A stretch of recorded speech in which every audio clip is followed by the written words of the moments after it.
नमस्कार दोस्तों, आप सभी का हमारे चैनल डिस्कवरिंग भारत में स्वागत है। आज हम आपको एक ऐसे उद्यमिता के जीवन की कहानी सुनाएंगे जिन्होंने अपने संघर्षों और सफलता के क्षणों में हम सभी को प्रेरित किया है। श्री रतन टाटा की कहानी। श्री रतन टाटा के बचपन का सफर। श्री रतन टाटा का जन्म 28 दिसंबर 1937 को हुआ था।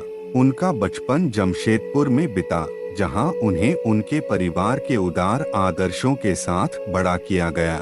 इस समय का अवधि श्री टाटा के लिए एक अद्वितीय शिक्षा का केंद्र था, जिसने उन्हें जीवन में सफलता की ओर प्रेरित किया। समृद्धि का स्रोत, उदार परिवार। श्री रतन टाटा का परिवार विशेष रूप से उदार और सामाजिक सेवा के प्रति समर्पित रहा है। उनके दादाजी ने टाटा समूह की स्थापना की थी और उनके पिताजी ने भी समृद्धि के माध्यम से समाज की सेवा करने का संकल्प लिया था। यही आदर्श श्री रतन टाटा को उद्यमिता में योगदान देने के लिए प्रेरित किया। श्री रतन टाटा की शैक्षिक यात्रा। श्री टाटा ने स्टैनफोर्ड यूनिवर्सिटी से अपनी शिक्षा पूरी की, जो उनके जीवन के एक महत्वपूर्ण मोड़ थे। यहाँ उन्होंने नए दृष्टिकोण प्राप्त किए और उद्यमिता की दुनिया में कदम रखने का संकल्प किया। रतन टाटा की उद्यमिता की उड़ान। रतन टाटा का पहला कदम उनके करियर में 1962 में हुआ, जब उन्होंने टाटा इंडस्ट्रीज की मैनेजमेंट में प्रवेश किया। उन्होंने शुरुआत में उपाध्यक्ष के रूप में कार्य किया और फिर बाद में 1991 में वह टाटा समूह के चेयरमैन बने। श्री रतन टाटा ने उनके उद्यमी परिवार की परंपरा को आगे बढ़ाते हुए उद्यमिता के क्षेत्र में कदम रखा। उन्होंने विशेषज्ञता का सामंजस्यपूर्ण उपयोग करके टाटा समूह को नए ऊंचाइयों तक पहुंचाया। श्री रतन टाटा की सफलता के पीछे का एक रहस्य उनकी उद्यमी सोच थी। उन्होंने हमेशा नए आदान प्रदान और उद्भावनाओं को स्वीकार किया और समस्याओं को अवसरों में बदलने की क्षमता दिखाई। आत्मनिर्भरता की कहानी। रतन टाटा जी का जीवन एक आत्मनिर्भरता और साहस का प्रतीक है। रतन टाटा जी का शौर्य और साहस उनके नौकरी के दौरान विशेष रूप से दिखा। उन्होंने नए और अद्वितीय आइडियाज को स्वीकार किया और कभी हार नहीं मानी। उन्होंने अपनी कड़ी मेहनत और समर्पण के साथ टाटा समूह को विश्वस्तरीय उद्योगी बनाने में सफलता प्राप्त की। रतन टाटा जी ने आत्मनिर्भरता की एक नई परिभाषा दी, जो न केवल उनके व्यक्तिगत जीवन में बल्कि उनके उद्योग में भी दिखाई दी गई। उद्योग का मुकाबला।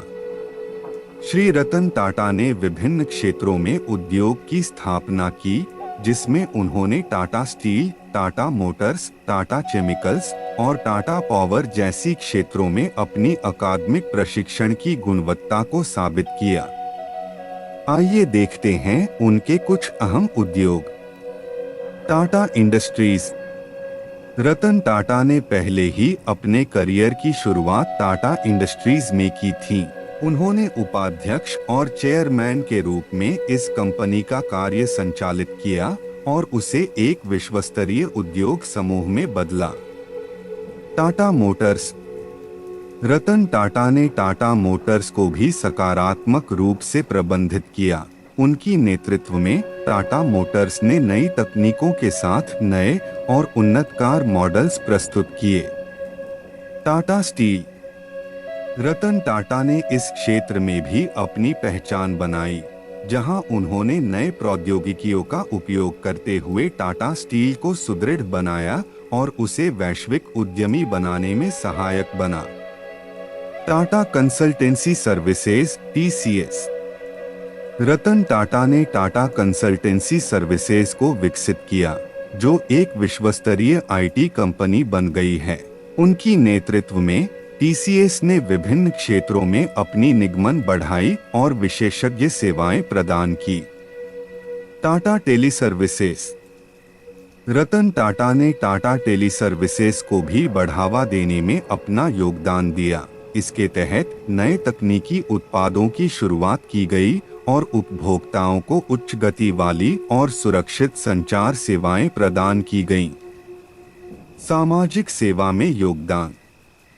श्री रतन टाटा ने सिर्फ उद्यमिता में ही नहीं बल्कि सामाजिक क्षेत्र में भी अपनी नजरें डाली। उन्होंने शिक्षा, स्वास्थ्य और गरीबों की मदद के क्षेत्र में अनेक पहलुओं पर काम किया। श्री रतन टाटा ने अपनी सफलता को समाज के लिए उपयोगी बनाने में अपनी राष्ट्रभक्ति और सामाजिक जिम्मेदारी को हमेशा महत्व दिया। उन्होंने शिक्षा, स्वास्थ्य और गरीबों के लिए कई योजनाएं चलाई हैं। इस सफलता के सफर में श्री रतन टाटा ने बनी रहने वाली पीढ़ियों को एक नई दिशा दिखाई है, जो समृद्धि, सामरिक जिम्मेदारी और सेवा के माध्यम से अपने समाज को और बेहतर बनाने का संकल्प करेगी। धन्यवाद। आपका समय निकालने के लिए आप इस वीडियो को लाइक करना न भूलें, शेयर करें और हमारे चैनल को सब्सक्राइब करें। हम मिलेंगे आपको अगले वीडियो में, तब तक के लिए धन्यवाद।